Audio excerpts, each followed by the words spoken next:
আলহামদুলিল্লাহ রাব্বিল আলামিন আসসালাতু ওয়াসসালামু আলা সাইয়্যিদিল মুরসালিন ওয়া আলা আলিহি ওয়া সাহবিহি। দীর্ঘ 17 বছর পর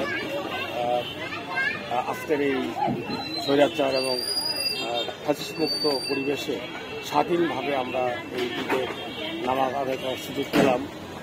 আমরা মনে করি যে এটা এই জন্য যারা জীবন দিয়েছেন, এই 5ই আগস্টের বিপ্লবে যারা জীবন দিয়েছেন এবং তাদের মাক্ষর কামনা করি এবং যারা পঙ্গুত্ব সহ যারা অসুস্থতা সুস্থ কামনা করি।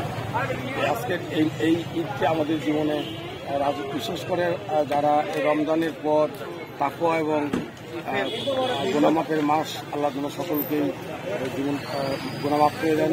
বিশেষ করে রাজবাড়ির 1 আসন সদর উপজেলা এবং গলন্দ উপজেলাবাসী সহ রাজবাড়ী জেলাবাসীর জন্য আমরা যাতে আমাদের ঈদ আমাদের জীবনে সুখ শান্তি আমাদের বয়ানে সে দোয়া আল্লাহর কাছে করছি।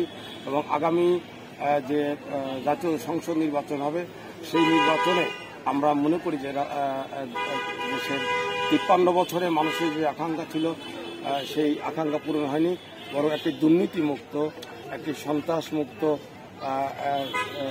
রাষ্ট্র, মানবিক রাষ্ট্র কায়েম করা, ইনসাফ এবং রাষ্ট্র কায়েম করার জন্য, জবাবদিহিমূলক রাষ্ট্র কায়েম করার জন্য মানুষ এখন সকলেই একটি আদর্শ রাষ্ট্র পরিচালনার জন্য মানুষ এখন তাকিয়ে আছে জামাত ইসলামের দিকে।